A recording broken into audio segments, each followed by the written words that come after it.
Boa noite, nós estamos no Tornar-se Pais dos Nossos Pais, mais uma live. Estou aí aguardando as pessoas entrarem e estamos esperando só um minuto. Hoje, novamente, não terei mais convidados, mas estarei aqui com as pessoas que entrarem no projeto. Lembrando que o projeto Tornar-se Pais dos Nossos Pais, ele já era uma coisa planejada antes do Covid-19. Porque com base na experiência de ter participado desse momento da vida dos meus pais, é muito interessante a gente entender que tem uma fase da vida que os filhos acabam cuidando dos seus pais de uma forma ou de outra.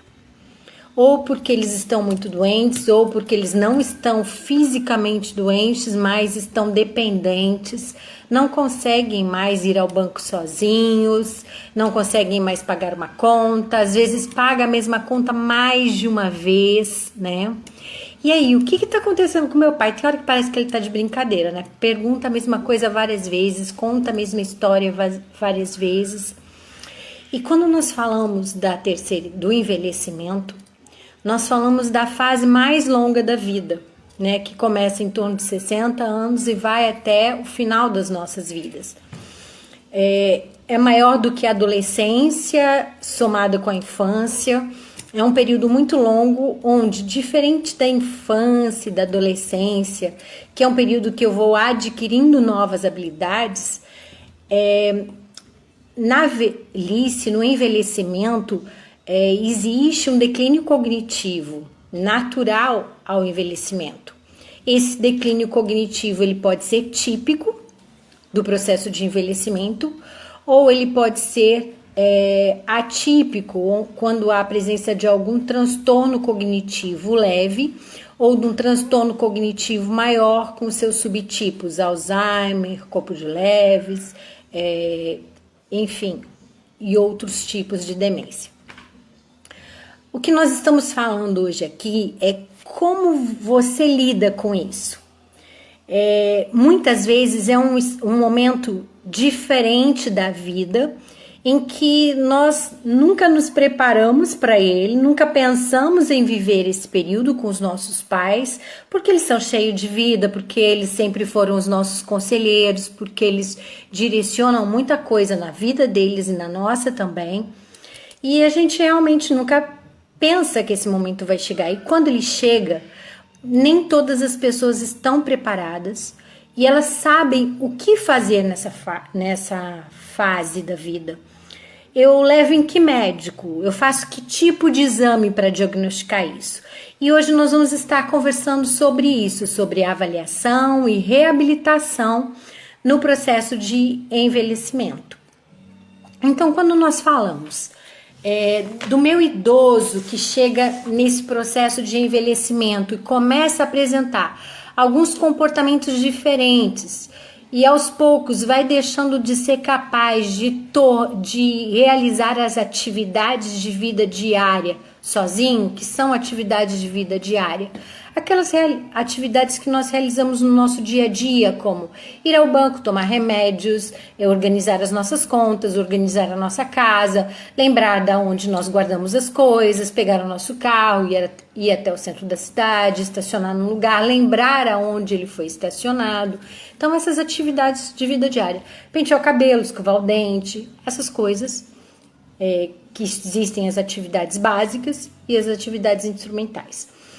E quando chega nessa fase que a gente vê que os nossos pais começam a apresentar algumas alterações, e às vezes parece que ele tá de birra, parece que ele tá com hora na nossa cara, parece que, sei lá o que tá acontecendo com ele, mas não é a mesma pessoa.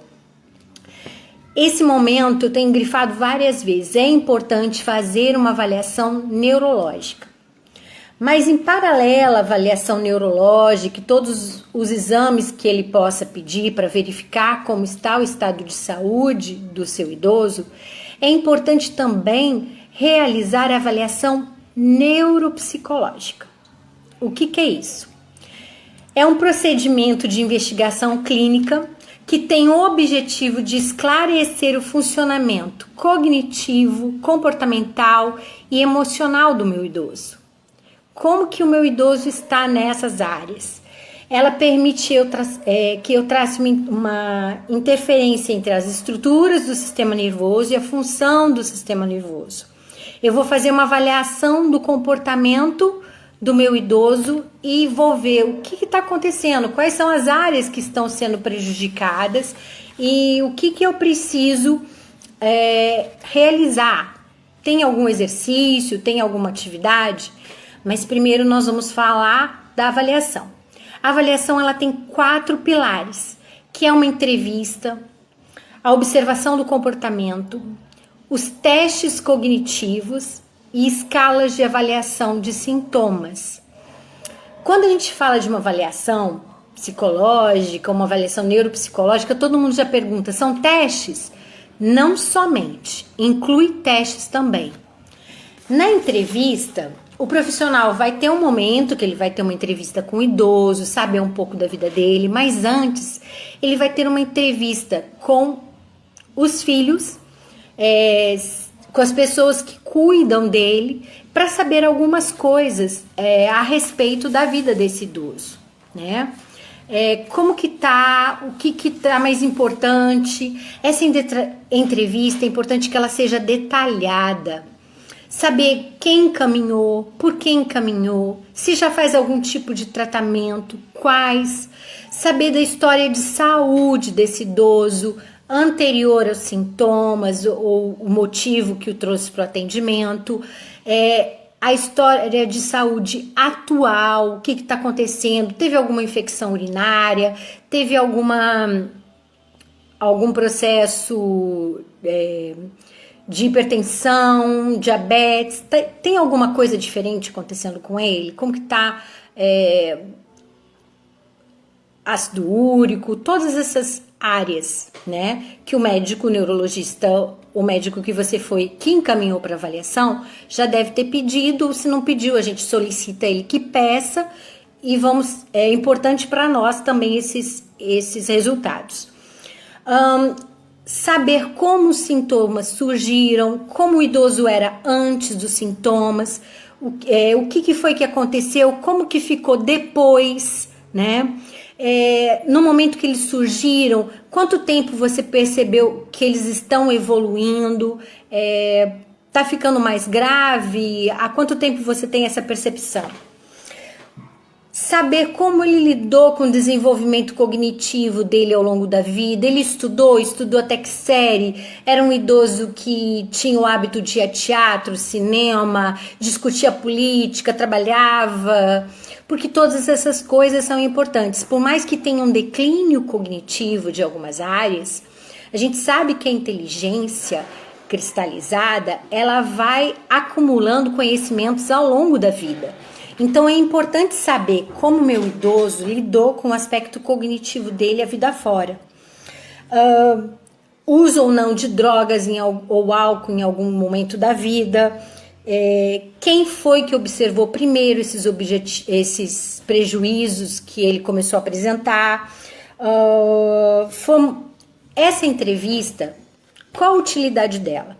Com base nessa entrevista, eu vou levantar as minhas hipóteses diagnósticas e vou escolher os instrumentos neuropsicológicos a serem utilizados durante a avaliação. É importante que a avaliação me dê um panorama geral de como está esse idoso em relação à sua atenção, memória, sua capacidade de se socializar, seu nível intelectivo, sua capacidade de verbalização, escrita. É um idoso que lê muito? Não. Hoje em dia a gente já tem idosos com um nível cultural mais elevado, mas que mesmo assim, quando tem um prejuízo cognitivo, apresentam algumas dificuldades na leitura, na escrita, coisas que antes eles não apresentavam. Uma das outras coisas muito importantes é a observação do comportamento. Eu particularmente gosto de fazer a observação do comportamento dentro do espaço clínico, mas também no domicílio do idoso. Ter algumas atividades que eu possa avaliar no local onde ele vive. Saber das pessoas que convivem com ele, o que estão observando, do cuidador, do filho. Na clínica tem secretária?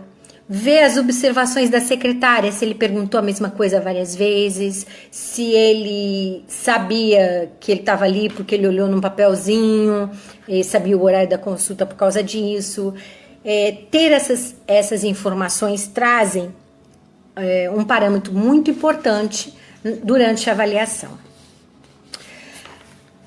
Aí tem os testes, a aplicação dos testes cognitivos que eu escolhi com base na entrevista, com base dos comportamentos observados, e as escalas de comportamento. As escalas, gente, alguém me perguntou uma vez, o que é importante? Os testes ou as escalas de sintoma? As duas coisas. Elas não são concorrentes, elas são complementares. Eu faço avaliação neuropsicológica através dos testes, tenho o que eu observei na entrevista, na observação do comportamento, e com as escalas eu vou colocar em paralelo tudo isso para poder ter um quadro melhor de avaliação do meu idoso. Então, de forma alguma, elas são concorrentes ou uma substitui a outra. Elas são complementares. É muito importante dizer isso. Mas alguém pode perguntar, e aí? Se eu for lá e fizer um exame de neuroimagem, porque hoje está muito avançado, eu vou em 3 dias, eu tenho a resposta, é mais rápido.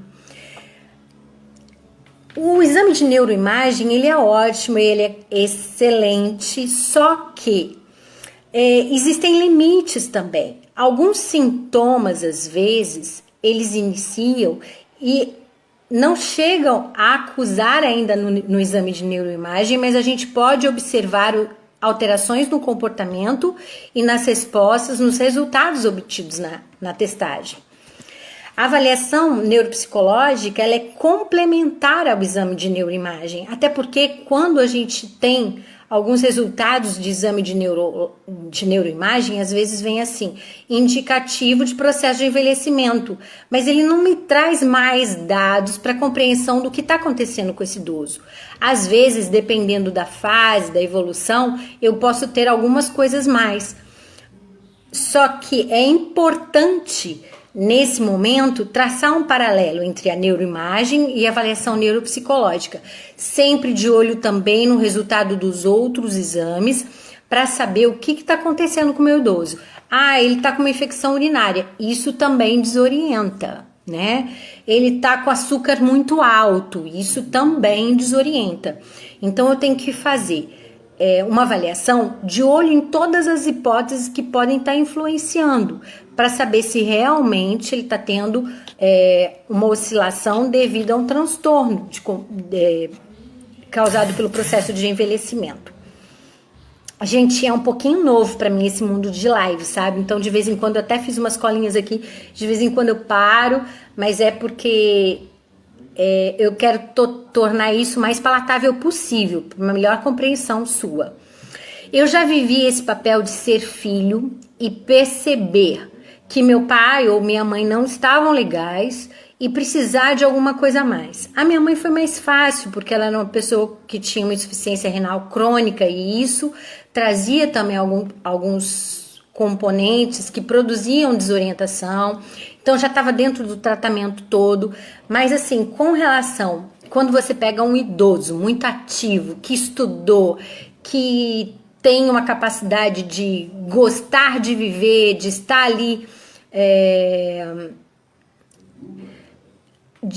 tô vendo a colocação da Bia, muito bem lembrado, Bia, de estar ali envolvido com as atividades, é muito difícil de você perceber que ele está entrando nesse processo, até porque ele tem aquilo que nós chamamos de reserva cognitiva, que muitas vezes mascara por um tempo de você estar percebendo, né, esse processo de envelhecimento com indicativos de transtorno. Em alguns momentos, no exame de neuroimagem não dá nada. Mas assim, na avaliação do comportamento, nos resultados dos testes cognitivos, eu já começo a perceber indicativos de que esse processo está diferente do que seria típico da terceira idade. A gente vê também algumas vezes no exame de neuroimagem dá lá processos típicos do envelhecimento, mas assim, tá tão diferente o meu idoso, aí eu vou olhar na entrevista, na observação do comportamento, nos resultados dos testes, nas escalas e vou entender melhor o que está acontecendo com esse idoso. É muito importante, gente, que a equipe converse entre si. O neuropsicólogo precisa conversar com o neurologista, precisa conversar com o cuidador, precisa conversar com o fisioterapeuta. A compreensão do todo é muito importante na avaliação, né? O teste, a avaliação neuropsicológica, muitas vezes ela tem uma acurácia melhor do que o exame de neuroimagem, porque ela vai te dar alguns detalhes, algumas alterações mais bem delimitadas do que o exame, às vezes, de neuroimagem pode te dar. Nós podemos verificar se tem fatores secundários na avaliação neuropsicológica. O que seriam fatores secundários? Às vezes, o meu idoso está apresentando uma demência, vamos exemplificar, do tipo Alzheimer, mas ele ainda está tendo um pouco de percepção dessas mudanças que ocorrem com ele, né? Teve uma velhinha que uma vez me disse assim: eu era tão inteligente, o que está acontecendo comigo agora? Então, essa percepção de que algo está acontecendo comigo e esse algo que está acontecendo não é legal, traz um sofrimento.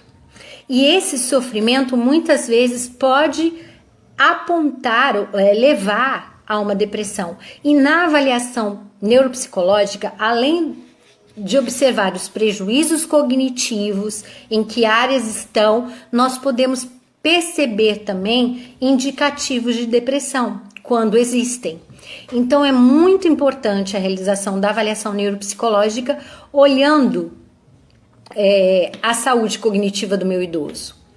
E aí, quando eu tenho a avaliação neuropsicológica, os testes são importantes? São, mas eu tenho que entender que eles não são o fim de toda avaliação, eles são um meio. E é uma parte do processo que vai me ajudar em muito na compreensão do quadro clínico do meu idoso. Mas não são indispensáveis, eu preciso realizar esses testes, são complementares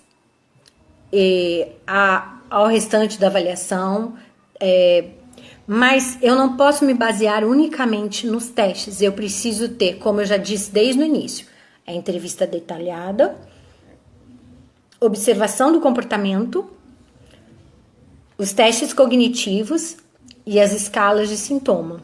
Geralmente, a maioria das escalas a gente faz com a família. E nós vamos vendo nas escalas o grau de dependência do idoso, o humor, também tem várias escalas que trabalham, que a gente pode perceber como anda esse humor. E quando, em todo o processo, gente, que eu faço, quando eu libero o resultado, e isso é normal de toda avaliação psicológica e toda avaliação neuropsicológica, o profissional tem que dar um atendimento devolutivo, explicando à família o que foi observado. Quando eu elaboro essa devolutiva, quando eu trabalho com a devolutiva com a família, eu já vou fazendo um processo chamado de psicoeducação. Porque quando eu digo indicativos, a avaliação ela nunca é taxativa, ela sempre indica que pode estar acontecendo, sinaliza. Quando eu digo que eu sinalizo que há uma possibilidade de que haja um transtorno do tipo, né, ou transtorno cognitivo leve ou transtorno maior, subtipo Alzheimer, com indicativos de uma possível depressão, quando eu entrego essa devolução, como profissional, eu sei o que aquilo significa. A família, muitas vezes, ela tem uma visão do que a sociedade enxerga. Então é muito bom no processo de psicoeducação conversar com a família sobre o que é o quadro do idoso, o que nós podemos fazer a partir de agora para trabalhar com esse idoso de uma forma produtiva. Quando eu digo trabalhar com o idoso de uma forma produtiva, eu estou falando, gente, de encaminhar para a reabilitação.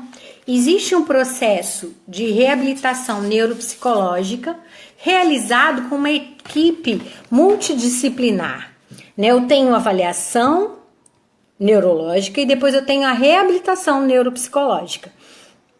E na reabilitação, muitas vezes, às vezes, o idoso está chegando para você naquele momento e vai ser encaminhado para os outros profissionais que ele tem necessidade de ser trabalhado, ou às vezes ele já faz esse trabalho. Então é importante que o profissional que vai fazer a reabilitação, ele tenha acesso a esses dados da avaliação para que ele possa trabalhar as áreas que apresentam prejuízo e trabalhar não sozinho, mas trabalhar junto com o fisioterapeuta, com o neurologista, com os cuidadores, com a família, né? Hoje eu tenho uma família sempre que vem participar das nossas lives, que a gente tem trabalhado junto. Nesse momento da Covid, eu falo com eles por celular, por videochamada, mas os exercícios de reabilitação estão continuando com a idosa, porque eles estão lá todos os dias. Eles fazem exercícios físicos, exercícios cognitivos, tá todo mundo em casa, as pessoas trabalham online, mas elaborando a agenda de uma forma organizada, tem tempo também de fazer as atividades com o idoso, né? E isso é muito importante. Alguns idosos que estão nesse momento prejudicados, que estão sem cuidadores, né? Os filhos dispensaram os cuidadores para ficar um mínimo de gente possível na casa, e muitas vezes os próprios filhos vão ficar. Então é importante que você veja, você já tem uma avaliação realizada com o seu idoso? Não tem?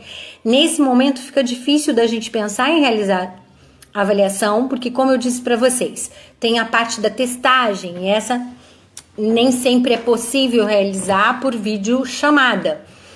Então, com base, você não tem avaliação agora. O que você vai fazer nesse momento? Vai fazer reabilitação? Não, porque reabilitação é realizada com base na avaliação neuropsicológica. Você vai fazer uma estimulação cognitiva. Como é isso? Tem vários exercícios, tem vários grupos de WhatsApp com dicas de estimulação cognitiva. Em vários lives eu trouxe aqui também um modelo de estimulação cognitiva para orientação de realidade. Esse modelo é uma folhinha onde você vai ver que dia é hoje. Tá lá, 21 de abril. Você vai fazer um círculo em volta do número de 21 de abril. 21 de abril, que dia da semana? Terça-feira. De que ano? 2020. Todas essas informações estão na folhinha. Então, você vai circular com seu idoso falando 21 de abril, terça-feira de 2020. Durante o dia, você vai repetir algumas vezes, porque geralmente, quando o idoso está num processo de transtorno cognitivo, ele vai esquecendo essas orientações temporais. Então, durante o dia, você vai repetir essas informações algumas vezes e à noite, você vai de novo na folhinha e vai fazer um X em cima daquele 21 que você já circulou de manhã. Quer dizer que o dia 21 já terminou. Amanhã você vai levantar e, de novo, circular em torno do 22. Esse é uma técnica de orientação para a realidade. Você vai falar, coisa boba. Gente, é uma técnica que ela não veio aqui do Brasil, ela foi trazida de outros países. Ela é muito importante, é utilizada nesses processos onde a alteração temporal, não só para o idoso, mas o adulto que sofreu algum tipo de AVC ou de algum prejuízo cognitivo, a própria criança, quando tem uma dificuldade de orientação temporal, também é utilizada a atividade de orientação de realidade. Você vai falar, mas esse treino você já falou esses dias, eu queria um outro, você avisou que ia dar um treino hoje, exato, também temos outro. Você pode pegar uma folha de papel e aí você vai convidar o seu idoso a desenhar a quadra onde vocês moram. E aí nós vamos colocar onde que é a casa, o prédio, o que que tem na frente do prédio, o que que tem do lado esquerdo, o que que tem do lado direito, o que que tem na esquina, o que que tem na outra esquina. Aqui na esquina da minha casa tem, numa esquina, uma igreja, né? A igreja de São Judas. Na outra esquina tem uma padaria. Então vamos desenhar a quadra, né? Uma das coisas que nós estamos esse dia sem, porque nós não estamos saindo de casa, né? As donas de casa geralmente vão uma vez por semana ao mercado, né? E muitas vezes a gente esquece, poxa, a hora que eu sair na rua eu já não sei nem mais onde fica o jornaleiro, não é verdade? Então faz esse mapinha da sua quadra, né? Fez o mapinha da sua quadra, faz o mapinha da ida até o mercado, né? Vai trazendo essas referências.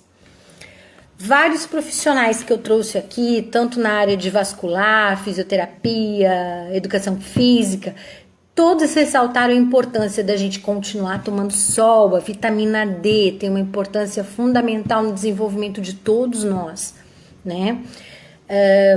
Coisas que eu posso fazer com o meu idoso. Um outro jogo cognitivo. Ah, mas ele não gosta de desenhar. Então, vamos uma coisa mais fácil. Sabe aquele álbum de fotografia que tem aquelas fotografias medonhas, aquele cabelo estranho, aquela roupa esquisita com aquelas mangas bufantes? Então, esse é albinho mesmo. Você vai lá naquela caixinha de fotos antigas da família, vai pegar um albinho, vai sentar com ele, se ele estiver na mesma casa que você, e vai mostrar para ele, olha, essa foto, quem é mesmo essa pessoa que tá aqui? Qual é o nome dessa? Essa pessoa é da família? Qual é o nome dela? Ah, que dia que aconteceu isso? Esse casamento foi o casamento de quem? Esse aniversário foi o aniversário de quem? É muito importante trabalhar com terapia de reminiscência, que é você usar de fatos passados para ativar áreas da memória. Então, nós vamos utilizar os albinhos de família. Eu não sei se alguém que está aqui hoje na live estava na semana passada e chegou a fazer a dica da receita de família. Ah, mas a minha mãe não tá andando mais, nem ficando de pé, ela cai. Então, você vai pedir para ela te dar os ingredientes. Às vezes é uma receita bem conhecida, ela fala, ah, você sabe fazer? Você fala, ah, eu esqueci, você vai me ajudar a lembrar. Então, vamos separar os ingredientes. Açúcar, ovo, leite condensado, creme de leite. Qual é a ordem que eu vou utilizar? Primeiro eu vou usar o quê? Vou queimar a calda. Depois eu vou pôr os ovos no liquidificador, colocar o creme de leite, o leite condensado, vou bater tudo. Aí vou colocar na forma. Ih, já fez o pudim, né? Não fez não, pôs passar, né? Então, vamos ver. Às vezes ele vai esquecer uma etapa e você vai falar, ah, mas não tinha um negócio assim mesmo? Ó, lembrei uma coisa. Ah, eu esqueci. Então, você vai dando pistas, o que a gente chama de pistas verbais. Ah, mas meu idoso ainda tem condições, assim, ele tá um pouco esquecido, mas ele ainda anda pela casa e ele não gosta que dê um medicamento para ele. Então, você vai separar os medicamentos numa caixinha, que tem aquelas caixinhas hoje em dia, que tem o dia da semana, segunda, terça, quarta, quinta, sexta, sábado, domingo, de manhã, de tarde, de noite, vai separar na caixinha e vai monitorar a distância se realmente ele tomou. Se ele não tomar, olha, você já tomou seu remédio hoje? Não fala que você olhou e viu que ele não tomou. Pergunta, você lembrou de tomar o seu remédio hoje? Porque eu tinha esquecido de tomar o meu.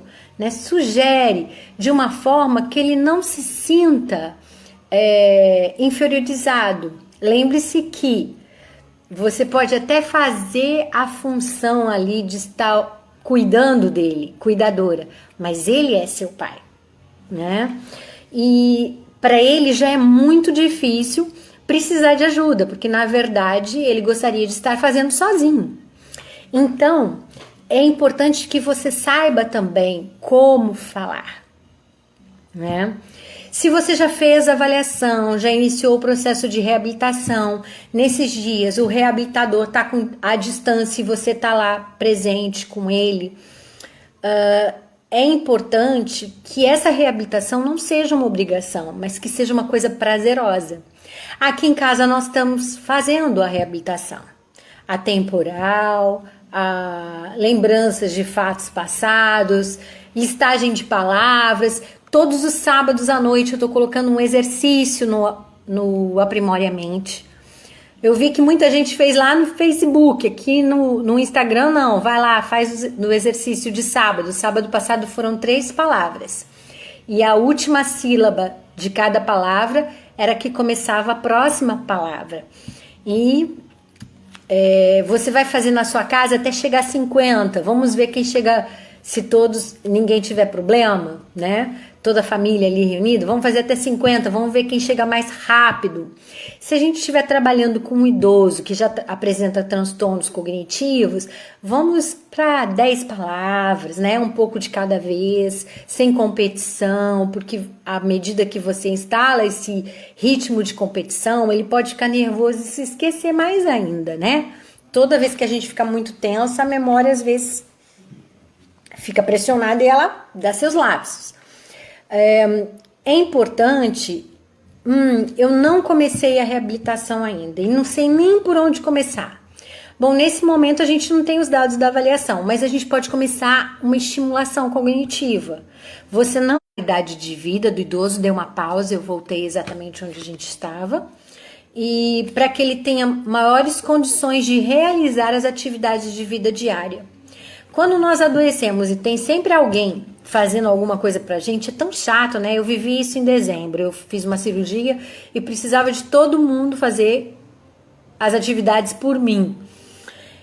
Muito carinho, muita gente querida ajudando, agradeço todo mundo que está aqui na live, que ajudou nesse momento, mas a melhor coisa do mundo foi no momento que eu pude recuperar o meu fazer. Só que quando a gente trabalha com idoso, por mais que a gente fale reabilitação, e reabilitação dá a ideia de tornar hábil novamente, nós temos que entender que ele não vai voltar a ser como ele era antes da reabilitação. Ele vai melhorar algumas capacidades, vai conseguir fazer algumas coisas que ele não estava conseguindo fazer antes, mas ele vai ter sempre a necessidade de ser monitorado, de ter as pistas verbais, as pistas visuais. Então, a gente precisa entender que é diferente. E isso torna o processo um pouco mais angustiante.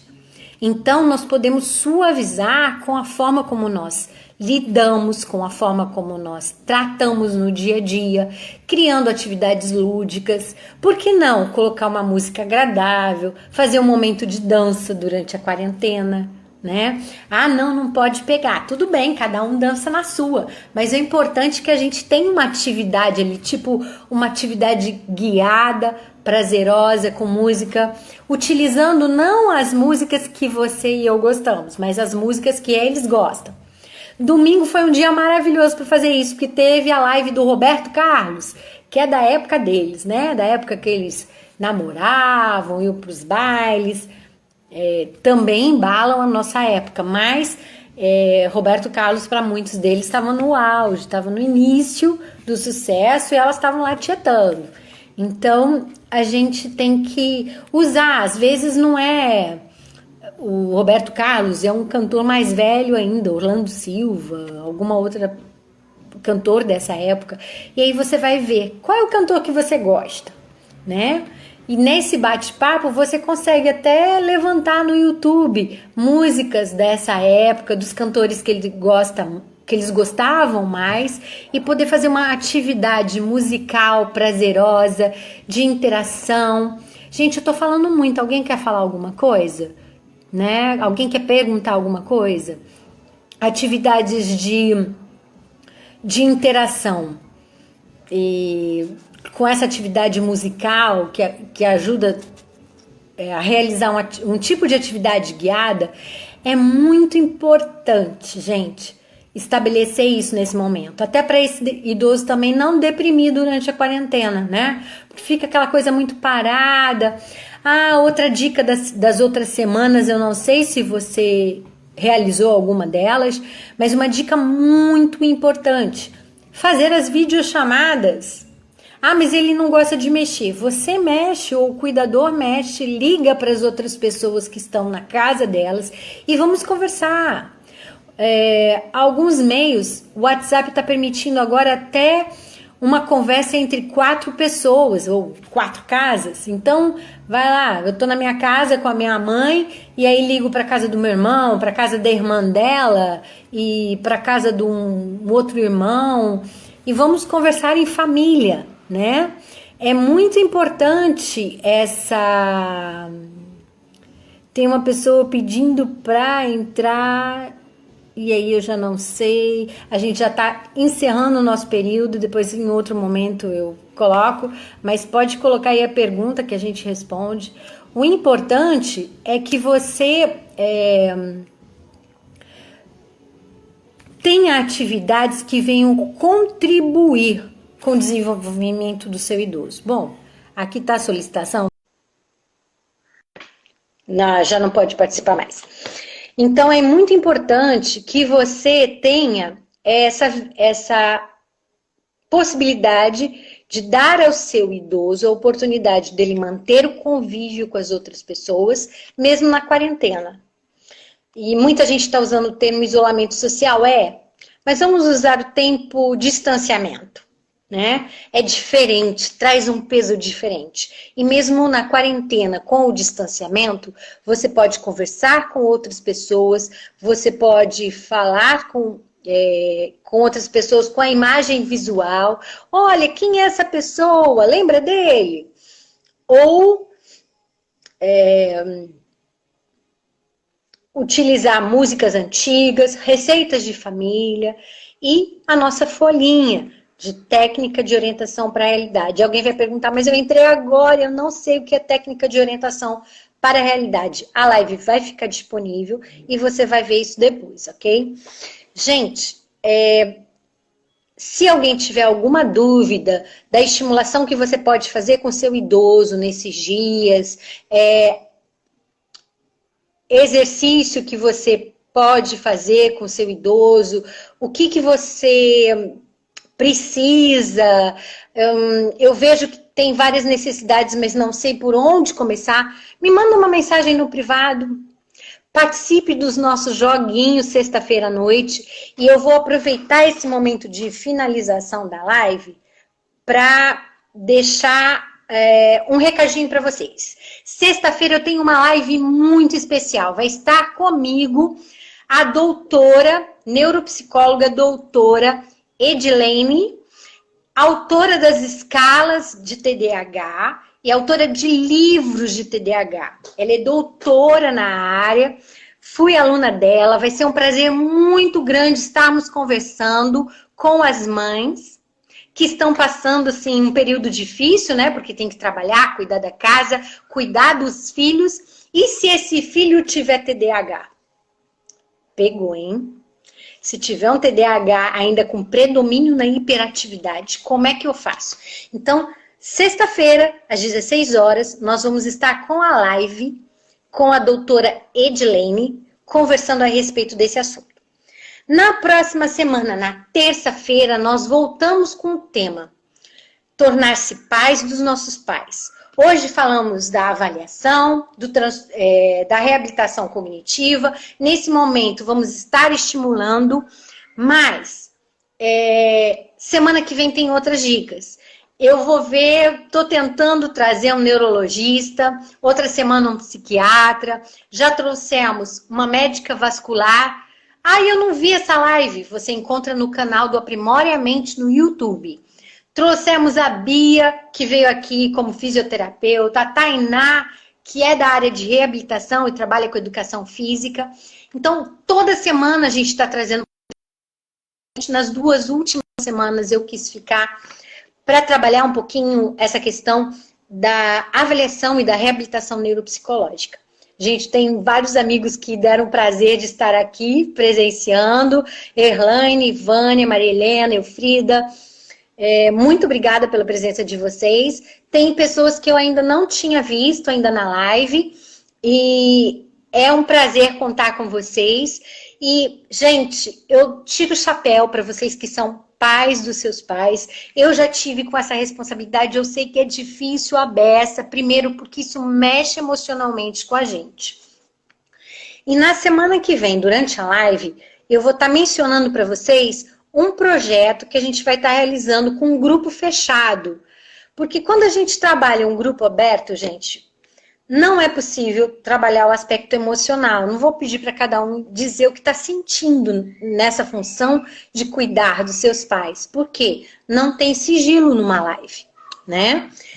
Mas num grupo fechado, com poucas pessoas, a gente pode fazer isso de uma forma mais produtiva. E eu vou estar trazendo essa proposta na próxima terça. Então, olha quantas coisas novas nós vamos ter. Live sexta-feira, falando com mães sobre filhos com TDAH na quarentena, com a presença da doutora Edilene. E na quinta-feira, live Tornar-se Pais dos Nossos Pais, comigo e talvez mais um profissional que ainda é surpresa no projeto, para trabalharmos em grupos fechados com as pessoas que estão sentindo o peso de carregar essa responsabilidade, de cuidar dos seus pais. Eu sei que você faz com amor, com afeto e que você quer entender mais para poder fazer melhor. Muito obrigada pela participação de todos. Geralmente a gente encerra às 8h30, mas eu tenho um garotinho lindo que está fazendo 7 anos hoje. Nós vamos cantar parabéns para ele daqui a pouquinho. Então hoje eu vou encerrar um pouquinho mais cedo, ok? Uma boa semana para vocês. Cuidem da saúde física, cuidem da saúde emocional de vocês e do pai, da mãe de vocês, dos avós, do idoso que está junto com você nesse momento. Uma boa noite e até a próxima semana.